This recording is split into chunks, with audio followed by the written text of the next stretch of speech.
What is up, all you GBA type people? This is Tom, and we are here with your Week 1 Power Rankings. As always, with me, I am joined by, Howdy, peoples. My name is Under the Radar. aka Kelly. Sure. Him and I will be bringing you what we thought about Week 1 games. Overall, what'd you think, Kelly?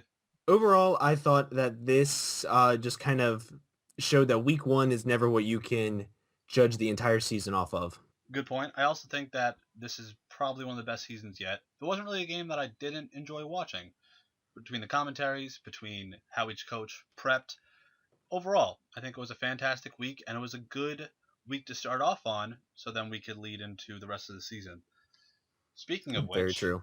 we will start off at number 16, where I have the Long Island Red Rockies. Kelly has them up more towards number 12. I'll let you start off talking about him.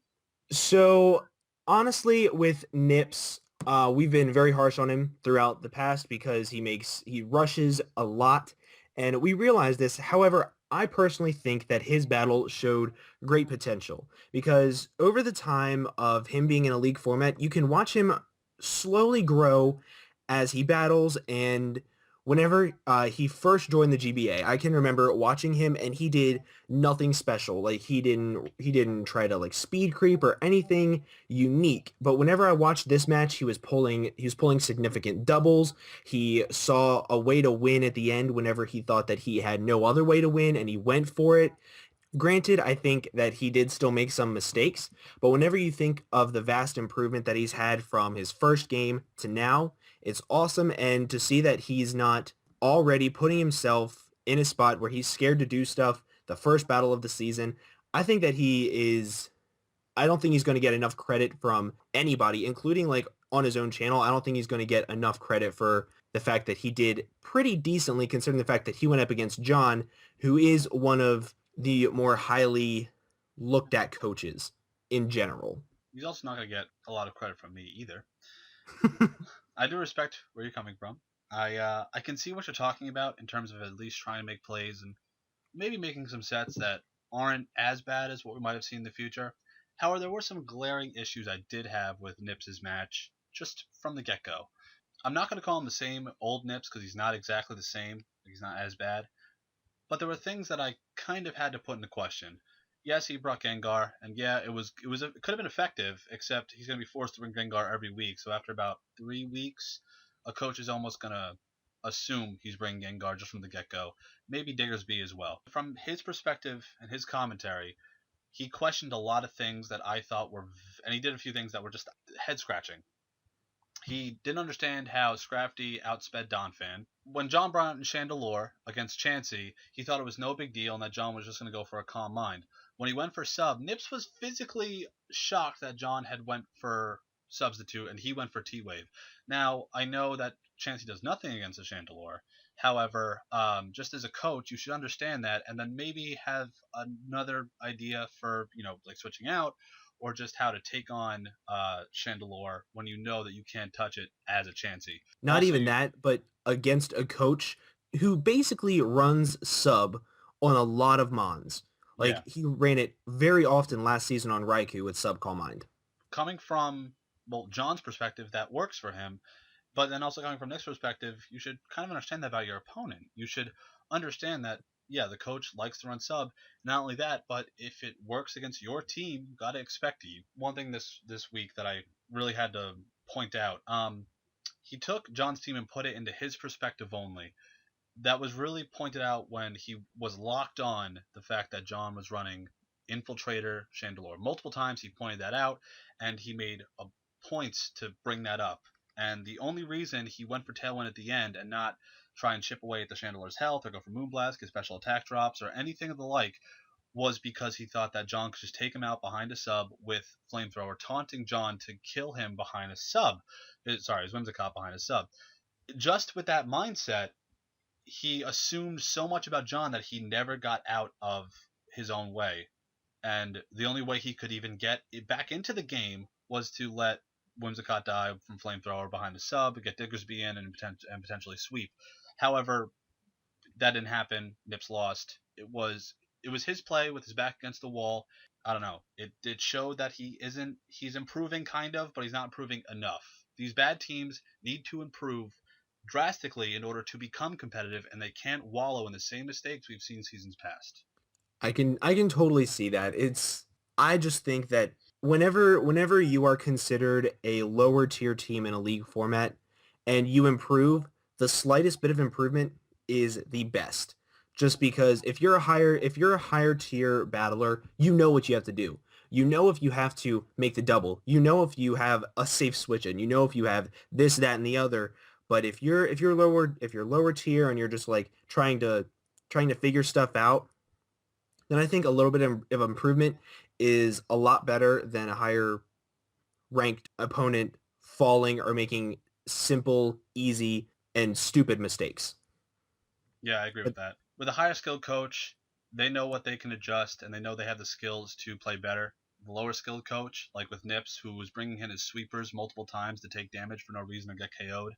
Um, when you have a lower skilled coach or a lower level coach, you can't make those mistakes because those mistakes will be things that other people look at and harp on, as well as what'll kind of and take define advantage you. of. Yeah, and it'll define you as a coach overall.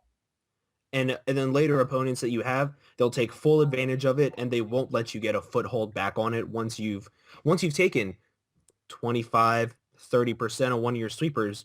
They'll be like, "Okay, he's willing to do that. Let's take full advantage of it next time we go for a super effective move instead of the safe play." And they'll really take advantage of it. Exactly, and that needs to be fixed quicker, sooner rather than later, because that's going to become an issue as he plays other people such as Gubbs and even Miguel and people like that. So Yep, moving on, I guess I'll talk about Mulvone. He's my number 15. Kelly, you have him at 16. I do.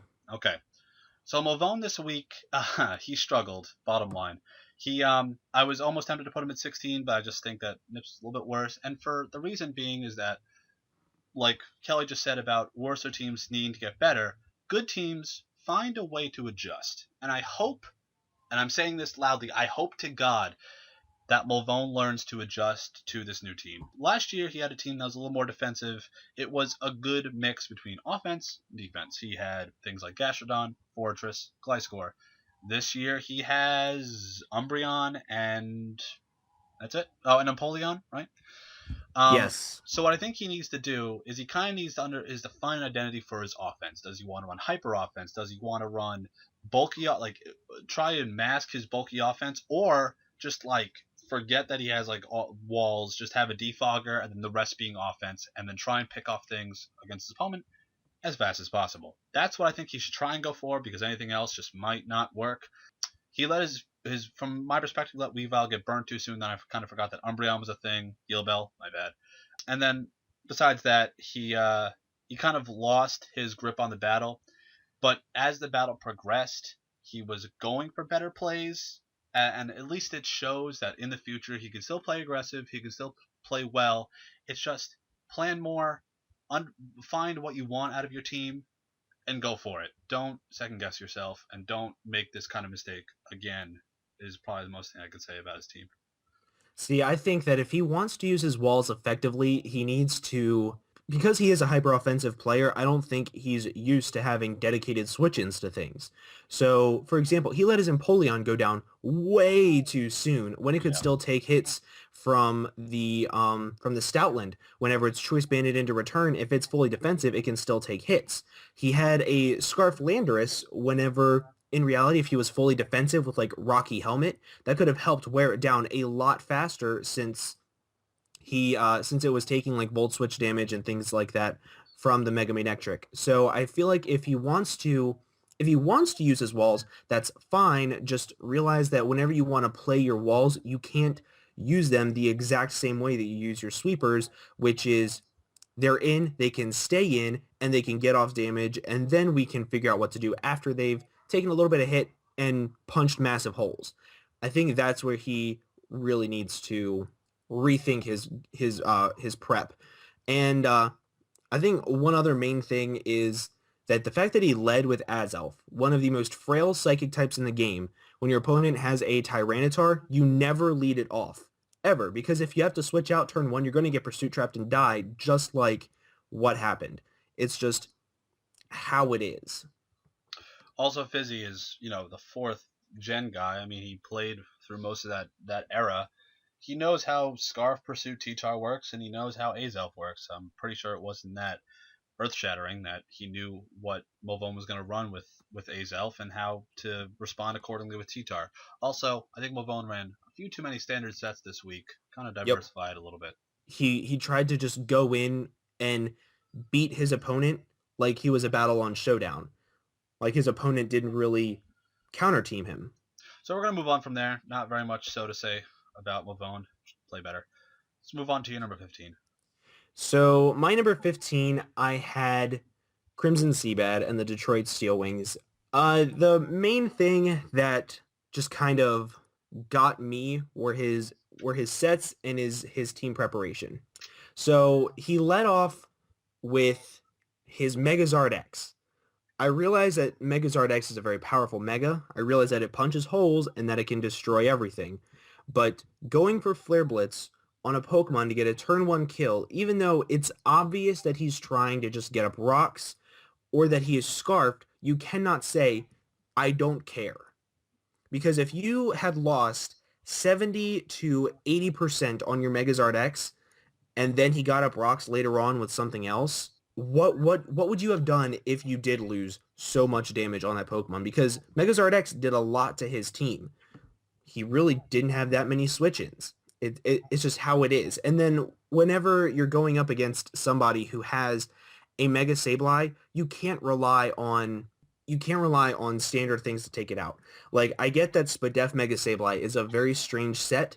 I think it was very good to try to incorporate something different from Hayden. However, Dazzling Gleam would have done so much damage, but instead you went for Sludge Bomb to try to get the poison, and I get the residual damage is nice on something that you can't toxic, especially if it's a wall, but if you have something that hits really hard, wouldn't you rather just go for a super effective hit and nuke it?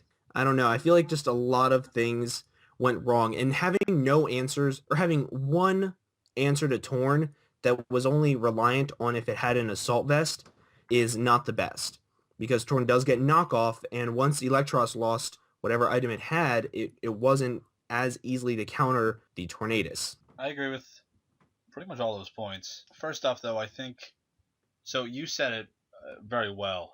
Him leading off with Zardex was reckless and potentially just an awful play if it had gone a little bit differently. If Hayden had chosen to go for Earthquake, like you said, or hey, even Stone Edge, why not? And he had gone off and was invested enough offensively to knock out Charizard after the Flare Blitz recoil. That could have put a huge hamper on Crimson's plays from the rest of the game on. If it was offensive or if it was defensive, Crimson even said it himself that even if he goes for Earthquake, he takes massive damage, and he didn't really seem to be bothered about it. I think it was okay. He got damage off, got the burn. Woo, burn didn't matter. It was risky. It's the bottom line. From there, his Electros set going for Acid Spray against all three of Hayden's very good walls, being Slowbro, Clefable, Mega Sableye. It was smart because it allowed Crimson to attempt to get good damage off that maybe he wouldn't have gotten off prior. Acid Spray did damage, also lowered the Spadef of Clefable and even Mega Sableye, so he can Volt Switch or do whatever else he wants to do, knock off, whatever.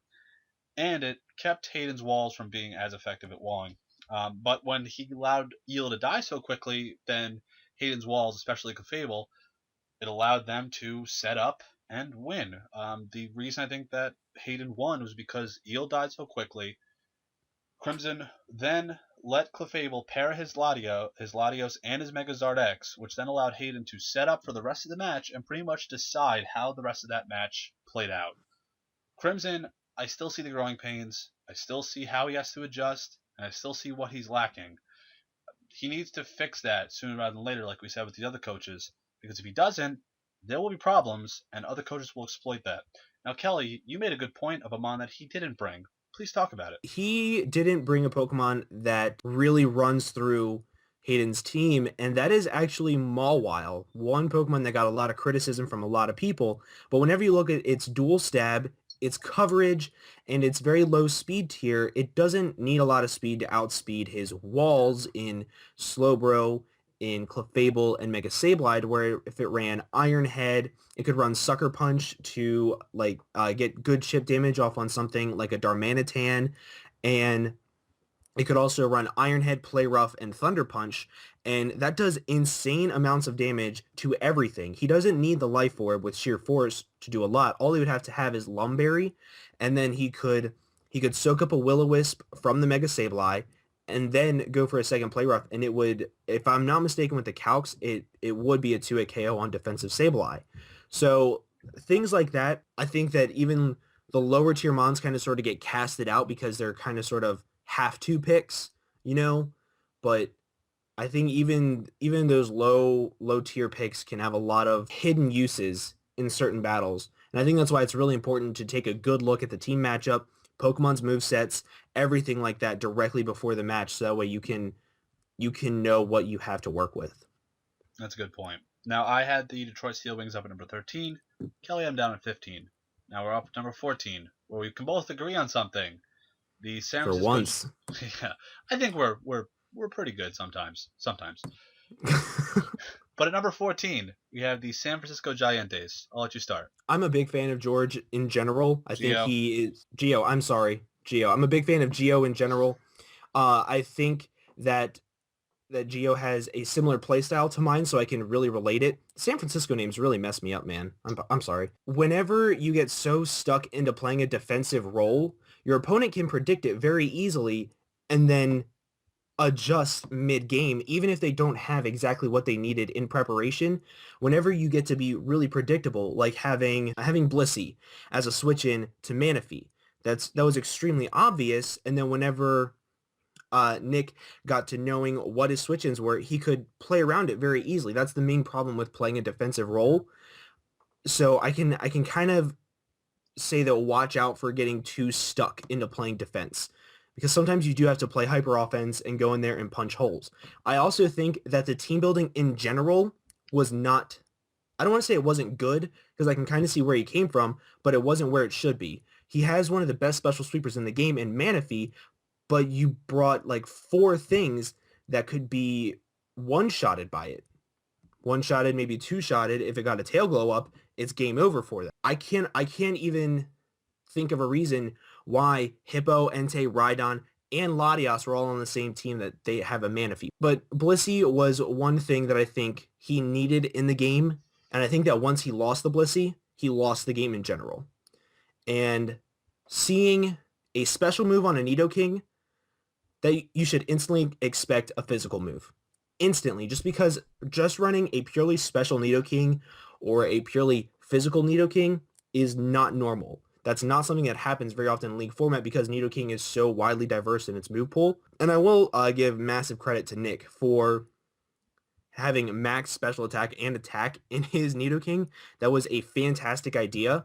I think that was one thing that caught Geo completely off guard. I think the other problem with Geo is that he was very, like you said, he was very ground happy this week.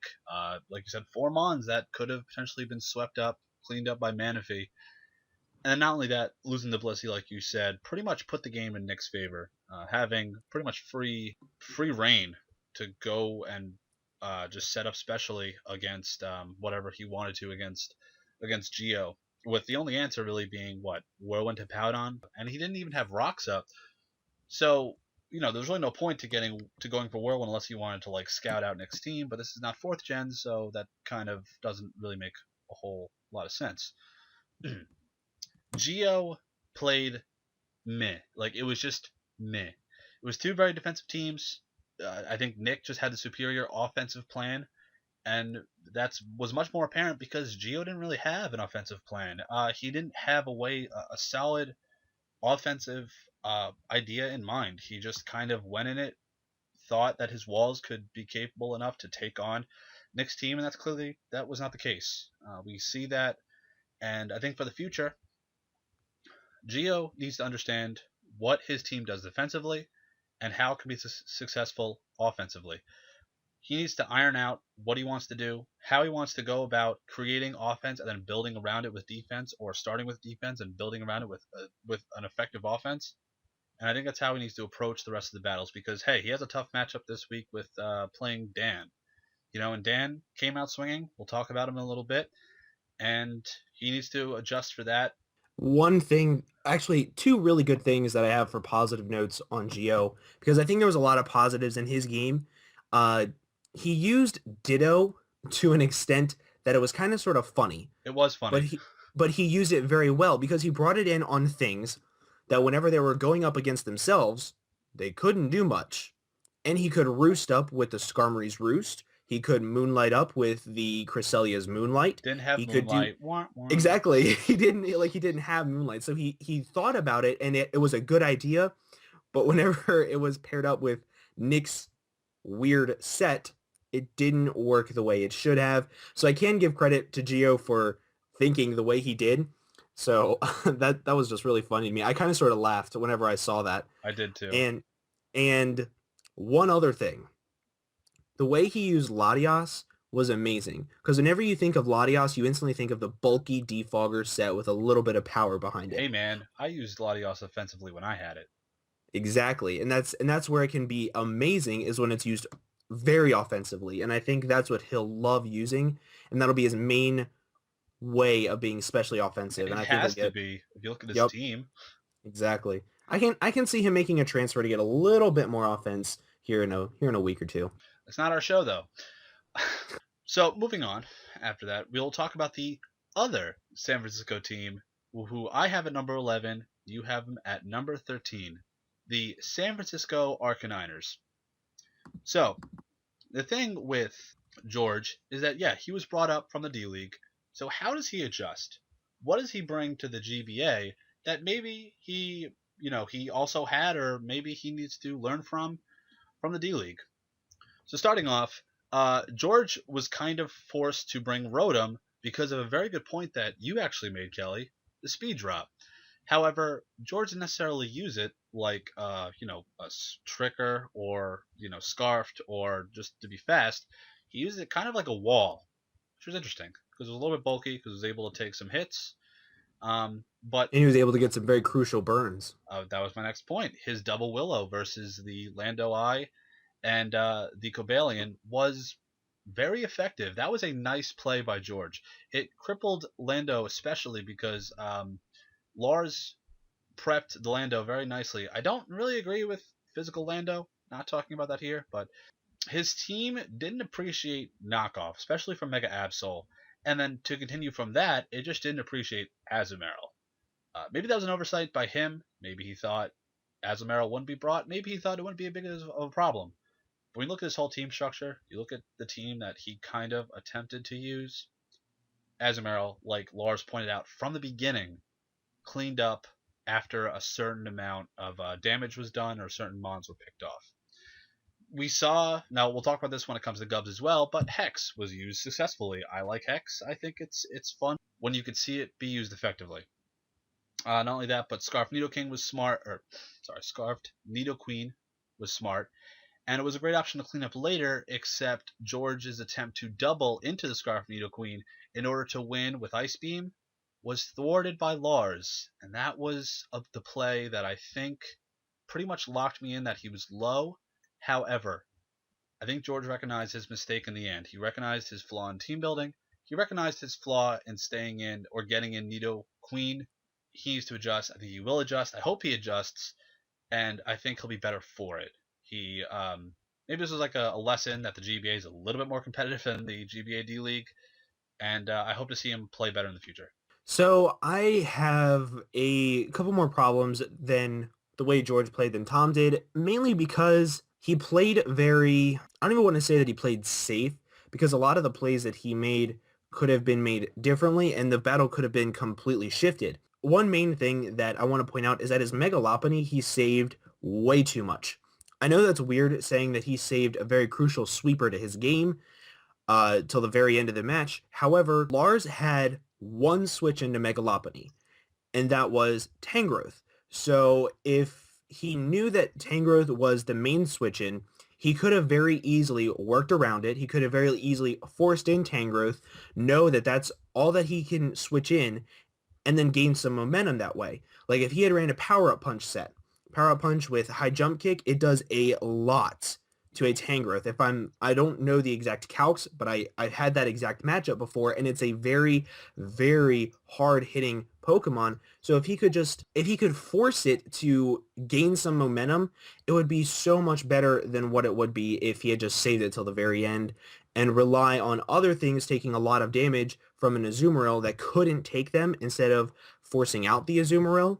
Then it would have been, I think the battle could have gone so much farther in his favor. Another play that was very questionable to me was whenever he had the Scizor versus the Cobalion. The Cobalion was burnt and he was at very low health, and the Scizor was at above half. If the Scizor was at above half, why didn't he go for superpower, which we know he had, whenever a close combat would not have killed if he was burnt? It would have taken out the Cobalion. It wouldn't have been a threat. It would be one less thing to switch into bullet punches and bug type moves from Scizor, and it could have just made Lars think completely differently about what he got damage off on. So I think that's one thing that George has to look at in future matches as to what he can take advantage of and force to gain initiative, because as you said, this isn't just regular play. Like, this is kind of showing how well people in the GBA are used to playing, and it's amazing to see somebody take advantage over such a small little play. Like, one misplay, Lars took full advantage of it and just kept running to the point to where George just couldn't catch up. Not only that, but I think the main difference between someone like George, someone like Nick, someone like Lars, is George was forced to use the Scarfed Special Nidoqueen, where, like you had said, Nick used the mixed both max attack Nidoking, and maybe that kind of hindered him. Let's see what happens with George. Hopefully he can play better. I have confidence that he can play better. It's just I'm hoping that he realizes mistakes very quickly so that way he doesn't get stuck at the bottom of the table. Right, and I think he did verbally since he did a post-com, but we got to see that in his gameplay for next week. Exactly. I don't recall who. Because hindsight is always 2020. Right, I don't recall who he plays. I'm sure he'll play, or at least prep better. So moving on from there, we'll go on to my number 12 ranking, Kelly's number 10 ranking, Steve and the Milwaukee Sawsbucks. Steve is another head scratcher galore kind of team. I say that because, okay, yeah, it sucked. Rotom Wash got frozen first turn. However, Heatran was the better play there. There was no reason why Shady would go for a water move against the Rotom. It is part electric type. It just wouldn't make sense. And Shady, I think, is a better player. Is not better in terms of he would like make that prediction first turn, but it wouldn't make sense for him to go for that water move just in general, especially when it is the first turn. And Lava Plume I'm pretty sure would have thawed out the Heatran if the freeze had still happened, or I'm an idiot and fire types don't get frozen. But that's just me. Steve also should have known that Shady would choose Ice Beam versus Haxorus, not go for the water move with Melodic. So bringing in Haxorus as recklessly as he did, again, we're seeing these plays where these coaches bring in their offensive sweepers way too fucking early. You can't do that. Like you gotta understand when it's the right time to bring in a mon like your Haxorus, your main sweeper. What you said from your team prep, it is your sweeper, your main go-to, assuming you can take out the Grand Bull early, which he never even did. Never even did. Going for sub when he was leech seeded, Steve. And then why Toxic Stall Melodic when it has Recover with Heatran? The thing that I think that Steve needs to understand is that his team, it lacks priority, it lacks some sort of initiative because, like we had mentioned prior to this, his team is a rolled team. Each mon is a specific type. It does one thing. It's not like he can get really, really diverse where he gets like tricky. It does one thing, and that's it. He has to recognize that, and he has to understand that like if he turns into that coach that brings these sets that are just so easy to depict based on the matchup, he's not going to get anywhere, and he's never going to have a foothold in a match, and that's the biggest issue. I actually don't have much to say after you just said all that. The only thing I have to say is that I liked the Toxic Stall Heatran. I did not like it for the team. Like, Subtoxic is amazing to use, but look at Shady's walls. They Mega all have Venusaur. recovery. Mega Venusaur doesn't even get toxic. If he wants to bring a bulky Jirachi, perfect. If he wants to toxic stall the Grand Bull, okay, go ahead and toxic me. I'm going to Earthquake and kill you, or I can heal bell it off. Like there's so much that toxic stall Heatran wasn't good for. However, an offensive Heatran here could have been amazing. I like that. Like that's the one thing I think. Not so much learn, figure out when the best time to bring sets. That's the main thing that I have, because while your team is very rolled and very specific as to what it can and can't do, if you can figure out when is the right time to bring a subtoxic stall Heatran, you will be much better off than bring it against somebody that has a Mega Venusaur Milotic core. I'll even argue that him using like Magma Storm, that would have worked maybe. Yep. At least the power would have allowed him to maybe get a little bit more damage off on the Mega Venusaur, assuming that Shady had enough investment to take Lava Plumes comfortably. Also, actually, one more thing that I kind of just thought of. An adamant choice banded Haxorus is very hard to use. If you're going to be choice banded and adamant, you're not going to be outspeeding anything except for walls, and that's fine and dandy. However, if you want to leave that in on sweepers on your opponent's team and you can't live hits, then it's not what you should be bringing. Also, I think maybe a D-Dance dual chop set would have been better, especially when he recognized from the get-go that like the way anyone runs Zam except for me who ran sub Life Orb Zam, the way that Zam's going to be run is going to be the revenge Sash user. And I think Steve running D-Dance with dual chop and maybe coverage, I think that would have worked a little bit better for him. In not doing so, we saw what happened. He got outpaced and got killed very quickly. Like it was that Haxorus was almost completely unaffected. So moving on from there, we'll go on to our 10 and 11s, the Arizona Deoxys. You can start. So, to anybody who thought I harped on 4 times weaknesses and slapping on hidden powers too much, I will accept my payment in full. So how do I pay you? With nice comments. So this team in general is something that I was a little worried about with this specifically. I don't think that it was the team so much, but now I think he underestimated Tup in general. Severely. And I think we all underestimated Tup. Severely. like Tup went 1-9 last season. Gubbs was, I don't want to say that he was the top player in the GBA because there were really good players in the GBA the last time he was in, but he was one of them. No, and he was one of the top. He was up there. He's like yeah, tied with like Miguel and like Dan's record in terms of totality wins versus losses. Yeah, He's up he was very good.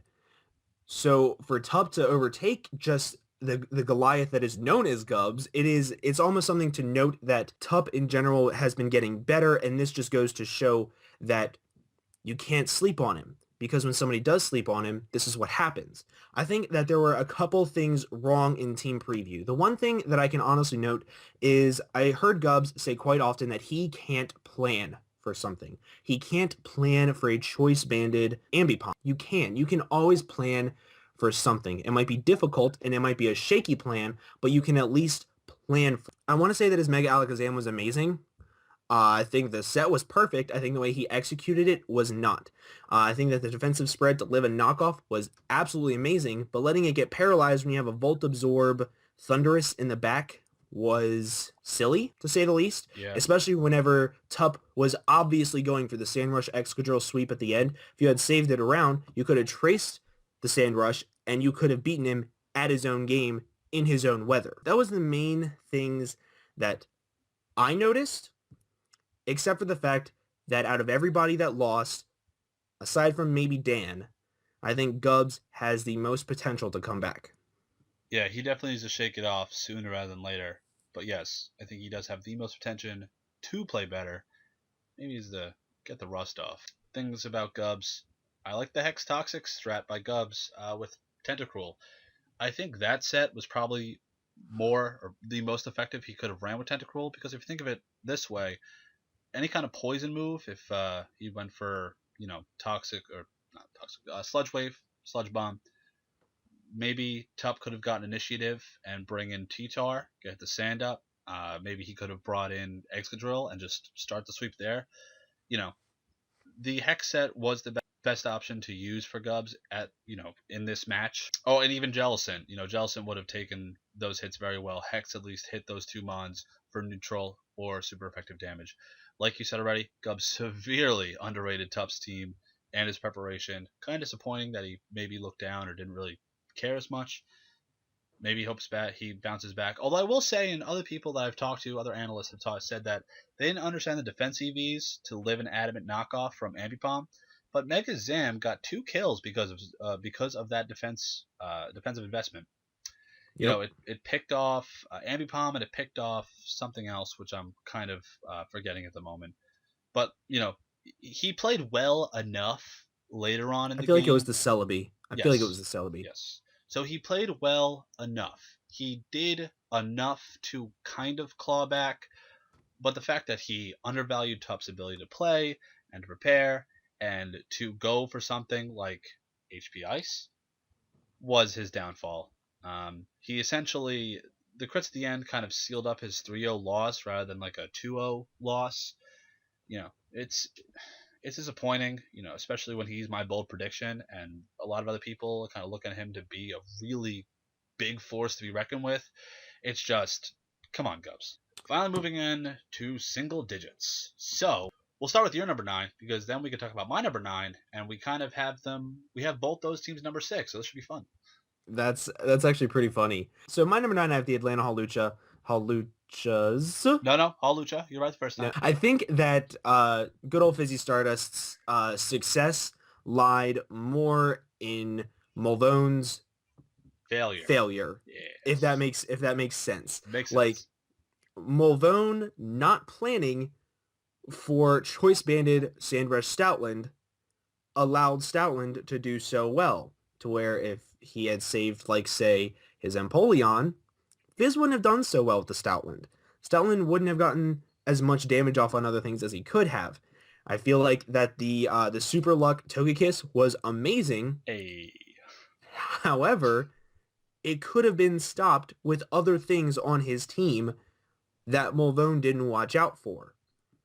So I think while Fizz played amazingly, and I have no doubt that he will be climbing the power rankings very easily, it's just whenever you face somebody that I have at number 16, and I feel that they just didn't perform well at all, and you beat them fairly convincingly, it's enough to make me think, okay, next week you have a good opponent, show me what you can really do, and he's still in the single digits, he's still above a lot of people. He's good to go. He'll be good for the season. He's above other people for good reason. Exactly. But like you said, he does play John next week. So with Fizz, you said pretty much everything that I'm just gonna add on to it. Pursuit KO turn 1, fantastic. Put the game almost entirely in his favor. It was a quick lead. It showed that Fizz came in with a dominant plan. And like he said in his commentary leading up to the match, he had many checks for Weavile. We saw more times than not, teams did not find multiple ways to check Weavile. Very few coaches did it, like Hank or Miguel. Teams that don't do that will maybe kind of feel the wrath of Weavile, like that, say, happened last season. Fizz did a great job in mixing bulk with offense, and effective bulk, not just bulk for the sake of having it. He, whereas Mavone just mixed offense with walls, just stick to offense, you'll probably do better. But like you said, Super Luck Togekiss, that was cool. I hate it because it's tricky, but I like it because it's Super Luck and not Serene Grace. Because fuck Serene Grace. Serene Grace Togekiss is a bitch, and I hate Gubs for using it against me that one time.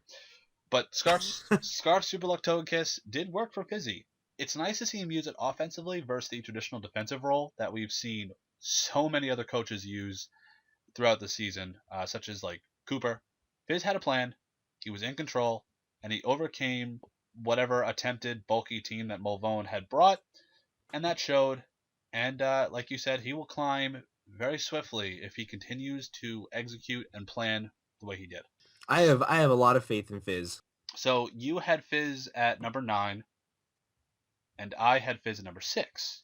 Correct. Now let's change gears. Let me start with my number 9, the Sacramento Sea Kings. You have the Sacramento Sea Kings at number 6. Hayden had a great first showing for being a newcomer to the GBA, and a newcomer just in general to league play. Bringing Zed Headbutt, Sableye, great tech and a great way to use Sableye's move pool. It was a good option to take on Roserade, especially with Crimson using it in the special defensive role because got off huge damage, and with him having the bulk to take Dazzling Gleams very nicely, allowed him to take off more damage off the Roserade than Roserade did back to Mega Sableye.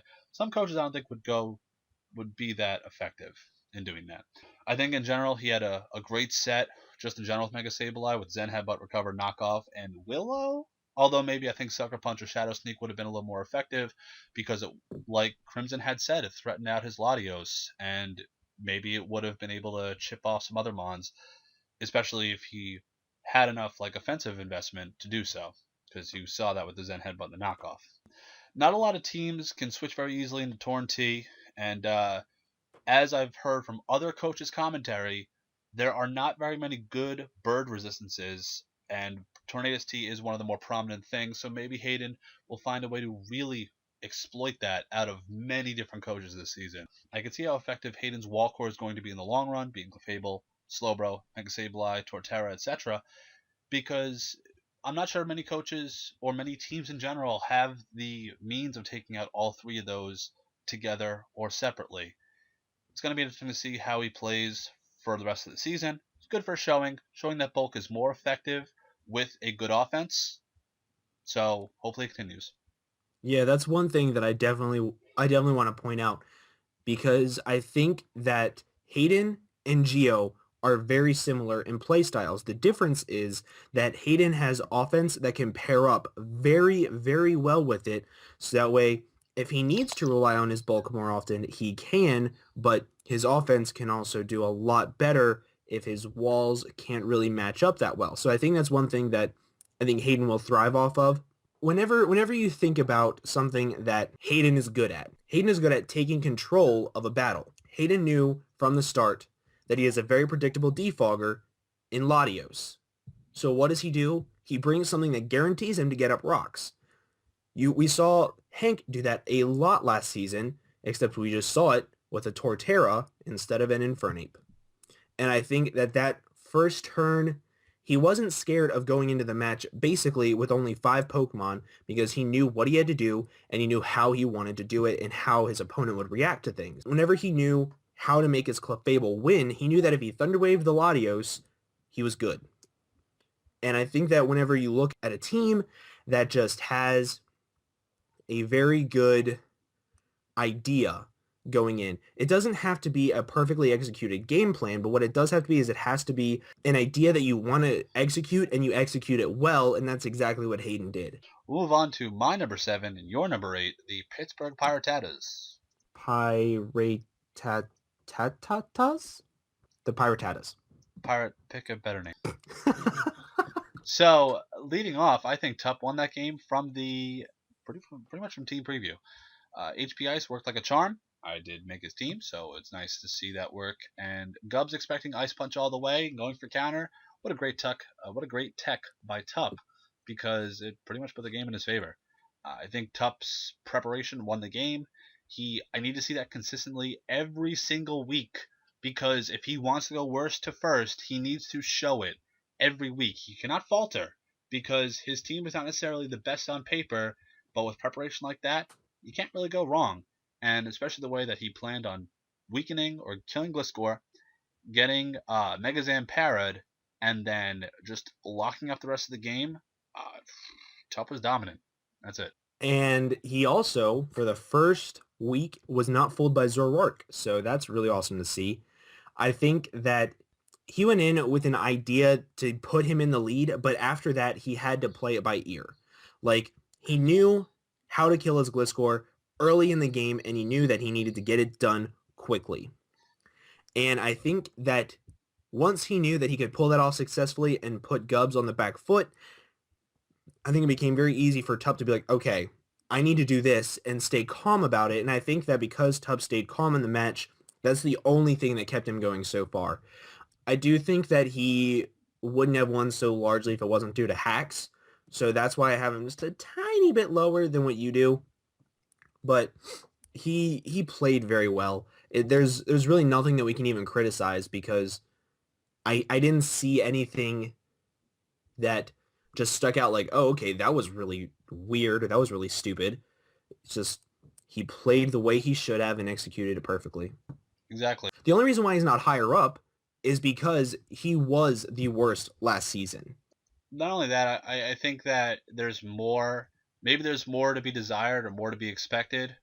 Maybe just the fact that we have to see his consistency so that he can be one of the more predominant threats in the league. The other teams ahead of him, they're they're true to form. You know, they're it's very Exactly.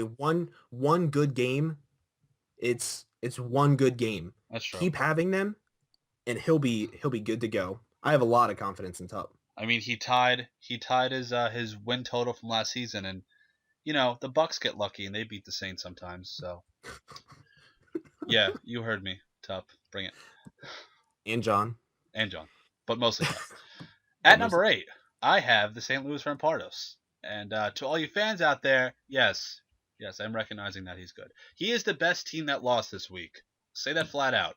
Say it one more time. He's the best team that lost this week. If even it better than was, some of the teams that won, in my opinion. that is true. That's why you have it number 6. Yep. Dan did a fantastic job, and it was a good reason that this game was the Monday night game.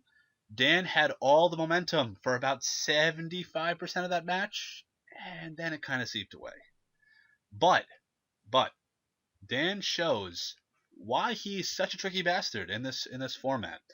Dan made very interesting plays, was very aggressive, pseudo risky early on, letting Keldeo stay in versus Greninja. I think Dan does this thing against other players that play on Showdown, that play very competitively, you know, in more than just the GBA, where some would consider it reckless or uh, dangerous, he just considers it playing, like going for Toxic with Keldeo, staying in, going for Secret Sword when he already saw Extra Sentry on Greninja.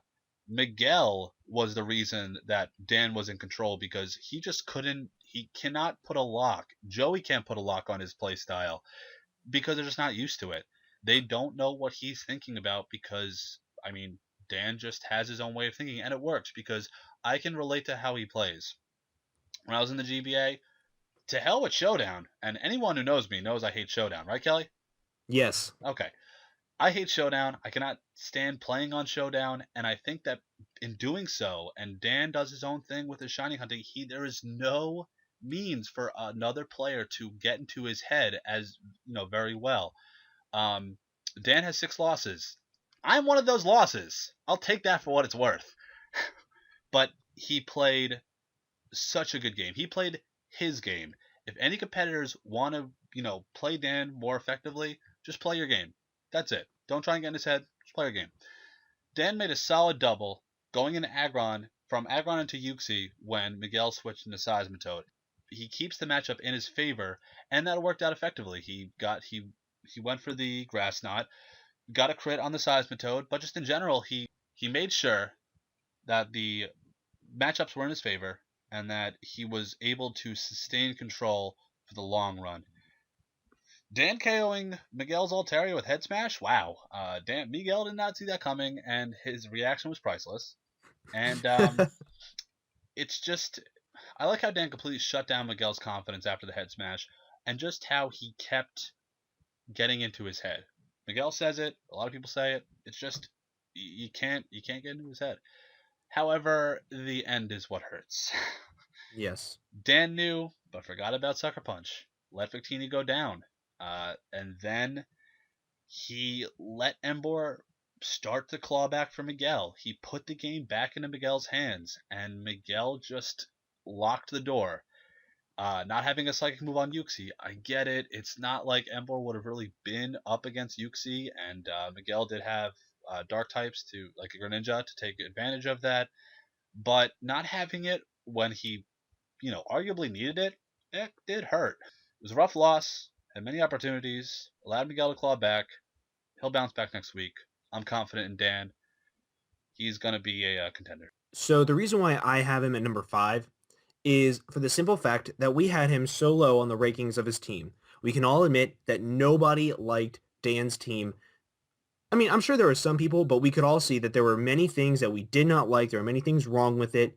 But whenever you put a team that a lot of people were in love with in Miguel, and the fact that Miguel is, I'm going to flat out say that he's the best in the format.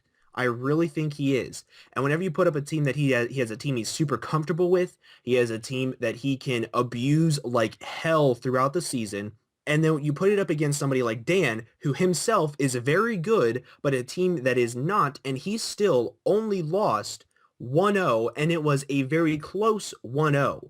So he might have choked away the match, but whenever you put it in simple terms of Miguel versus Dan, a great team, a not so great team, he stood his ground and he gave Miguel a massive run for his money.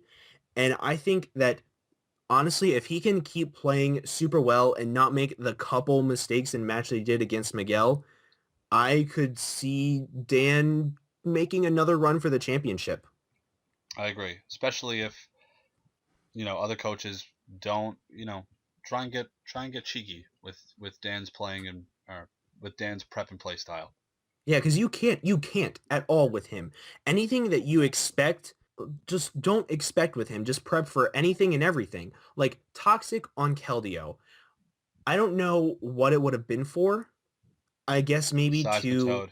yeah, maybe Seismitoad, but even then, wouldn't Secret Sword do a lot, or maybe Hidden Power Grass?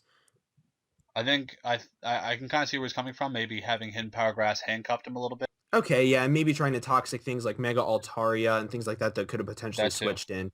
Okay, yeah, I can kind of see it, but like, but you have to really think about it to see it, and that's the thing that Dan does the best. He finds something and he goes for it. And I love that about Dan and his play style, and I cannot wait to see him do amazing this season. So moving up to my number 5, your number 7, the New York Yankees and Shady Penguin.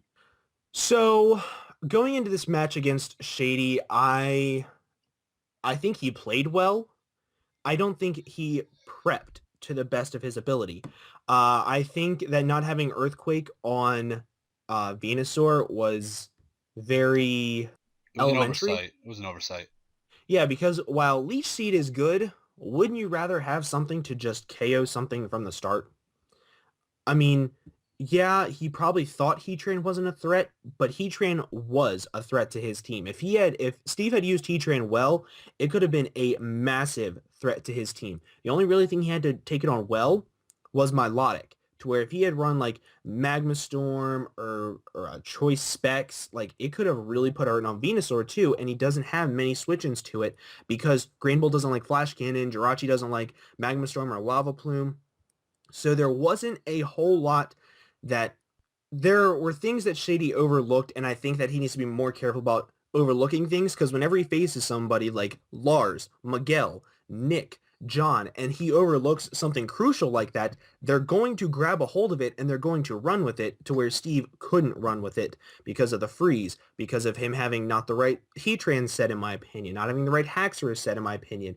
So there were many things that I think that if Shady doesn't learn to notice now, he will get left behind and he won't be the same Shady that we saw last season. He won't be the same Shady that was in the UCL. He will be the same middle of the pack Shady that he was 2 seasons ago. I'm going to say this now. I think that Shady being allowed to draft both Melodic and Mega Venusaur is going to be one of the most frustrating things each coach in the GBA is going to have to deal with this year.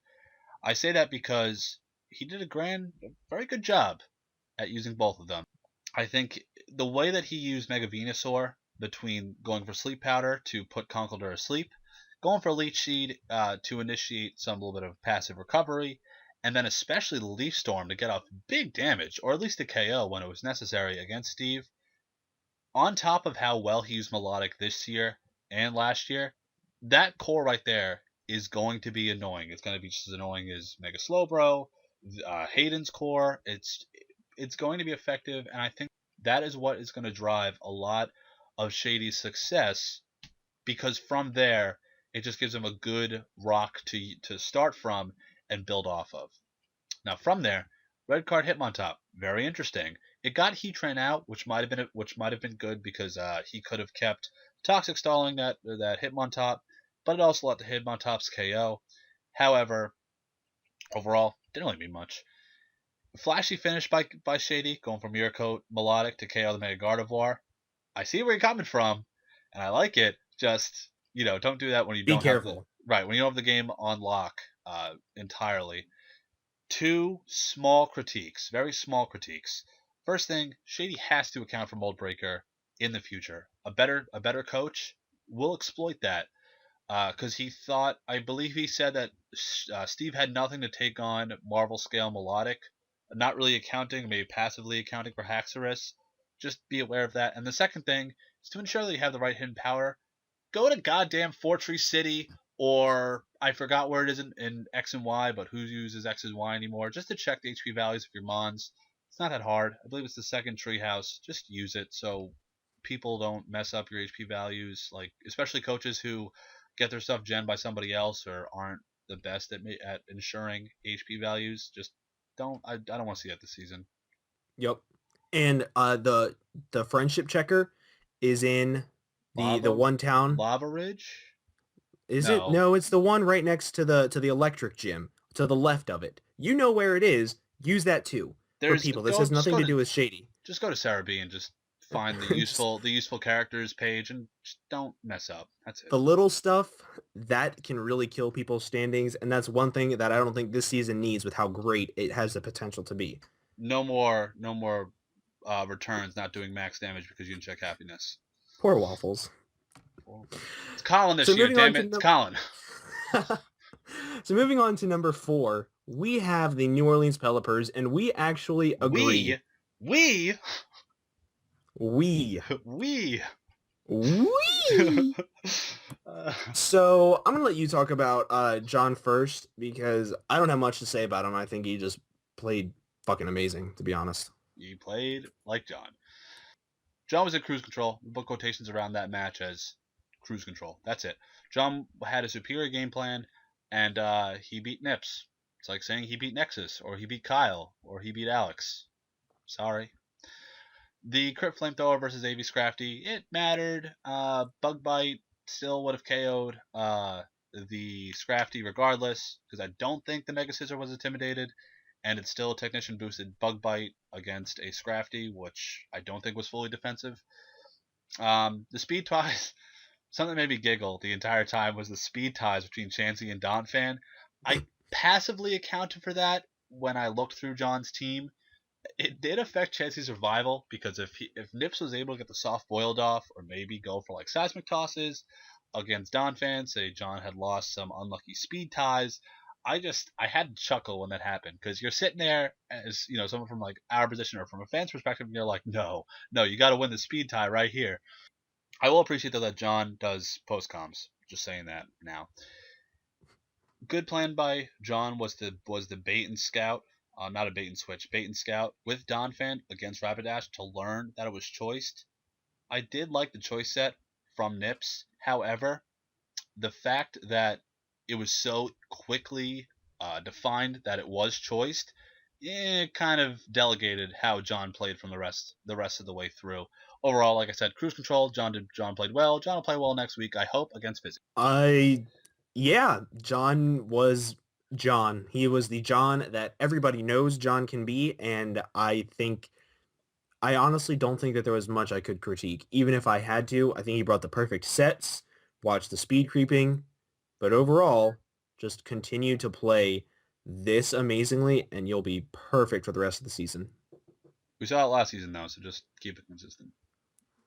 Exactly. So there's that word again. We at number 3 have Lars. I wish that actually rhymed. Yeah, you can't even rhyme with the team name. Lars, change your team name. Yeah, I don't. It's so foreign, you foreigner. I want to talk about him. Oh, you fine.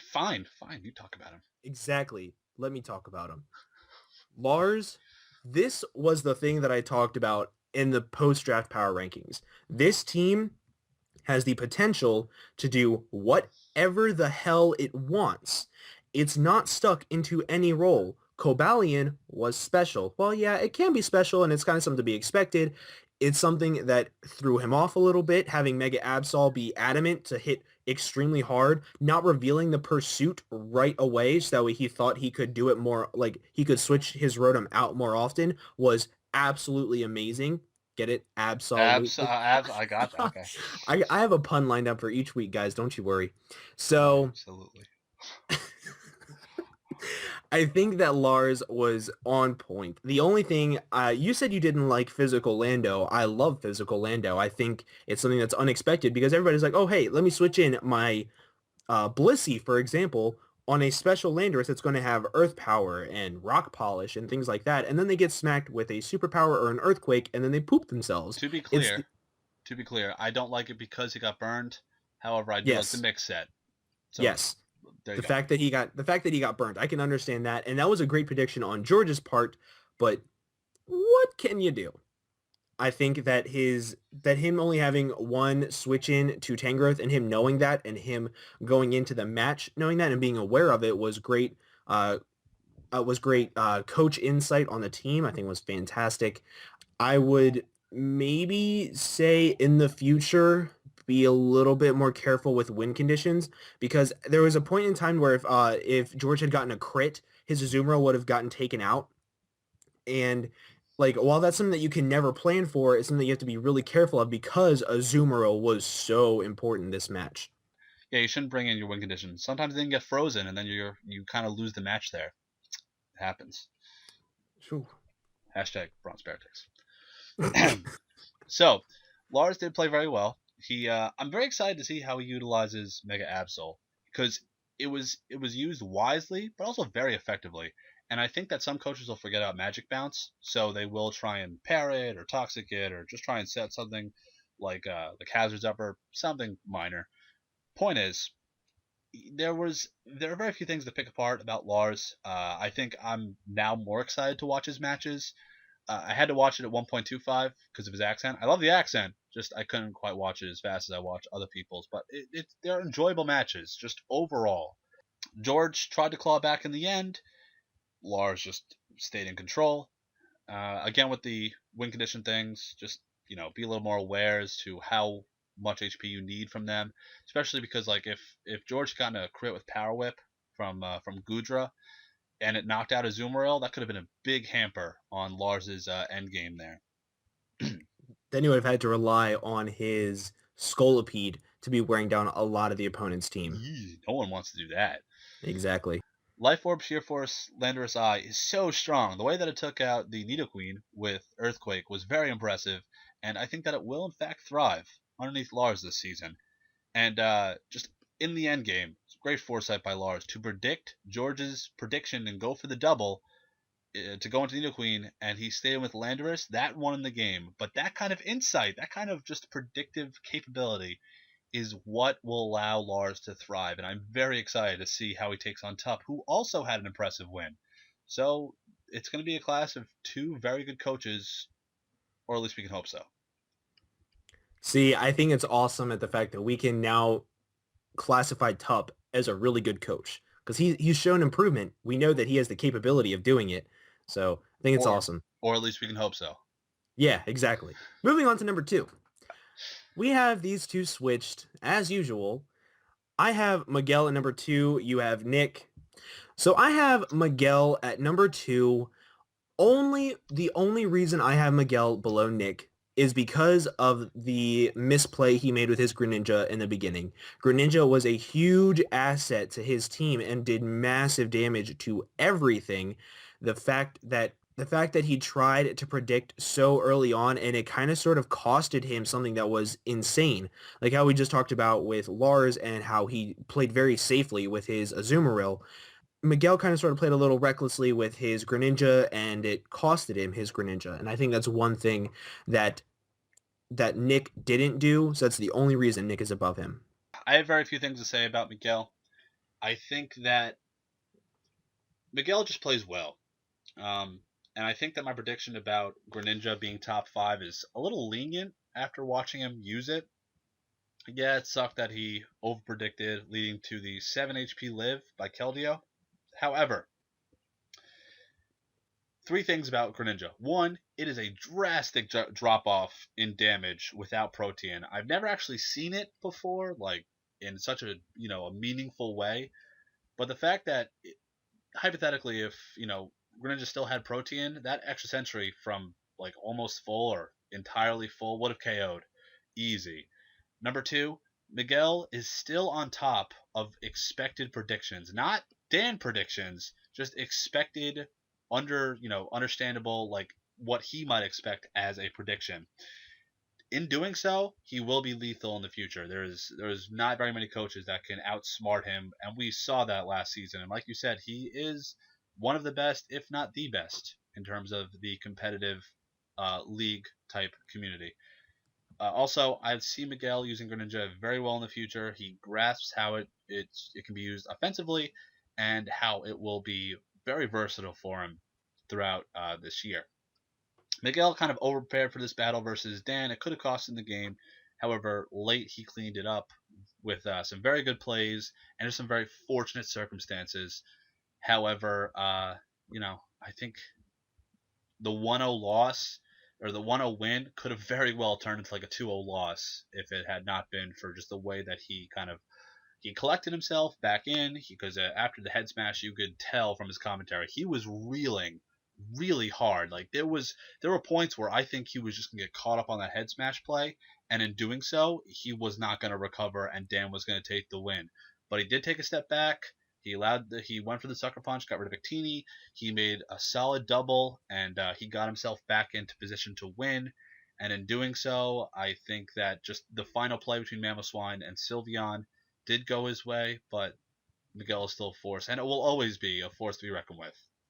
One thing for sure, though, if he is put in the same situation that he had with sucker punching the Salamence, if he is with that situation against somebody that is like Nick with, say, a Calm Mind Manaphy, and he's doing this and he doesn't have an easy revenge kill with a 4x weak priority move, staying in and going for that many sucker punches is going to be bad. I'm sure Miguel is 110% aware that he can't do that often, but just to point that out, that was something that I was like, okay, watch out for that later on, because that could be bad. I usually follow the three sucker punches to one attack rule. Just saying. Yep. Finally, we have the Boston Red Sox. Your number one, my number two. With Nick. I just want to say I was really happy to see two Autonos on the field at the same time. Nick. It was a very wall versus wall match. So exciting. Nick had a very effective Nidoking set. Max attack, max special attack. Did exactly what he needed him to. He bluffed the special side, went for superpower, knocked out Blissey. The crit burn against Tyranitar did in fact suck for Nick. It wasn't too huge in the grand scheme of things. However, I would have liked to see more head smash kills. As much as it pains me to say that, Agron. It's okay. It's okay. Don't worry about it. Nick, don't worry about it. There will be many head smash kills to come. I hope so. Nick, hopefully not against me. Nick successfully did break Geo's, and I'm calling it the Blissoudon core with Nidoking. It showed his preparation and his awareness and just his capability of just being able to break a core that some might consider to be very difficult. He did have the perfect mon to do so, being Nidoking, and hopefully it works out for him later on in the future. Finally, Nick maintained control, had a superior team structure, and he ensured his victory just from very early on, taking out the Blissey. There were a couple plays in general that I think were very good. I think the extra training on Mount Olympus to win the speed tie was very good. I think if he wants to keep doing that, he might need to train a little bit more, though, because, you can never train on Mount Olympus too much. I think that him saving U-turn on Manaphy was actually very crucial, because if he hadn't saved it, that means that he wouldn't have switched in Latios sooner. Like, if he had gone for U-turn on Blissey, Geo might have been a little afraid to have Latios take the extra damage, so he wouldn't have brought it in as freely and go for Draco, knowing that Nick knowing it wouldn't kill. I think that Nick doing that just showed how intelligent he is as a player, and I think that is fantastic. I'm looking forward to the match where it's Nick versus Miguel, because I think it'll be just a game of smarts. It'll be like a chess game. So that is our power rankings for the week. I hope that you guys enjoyed our commentary, understood where we're coming from, and expect that each week there will be, we will be able to get more insight from the coaches, a better grasp as to what they want to do with their team, and just in general, just some damn good matches, or at least we can hope. Um, I think this was a very fun week to watch, and I hope to look forward to next week and every week coming, as I did for week 1. Heck yeah, man. This was an awesome week in general. I loved it. So with that being said, leave your comments and your hostilities in the comment section down below. Look forward to your commentary, and as always, we will see you guys next week. Bye.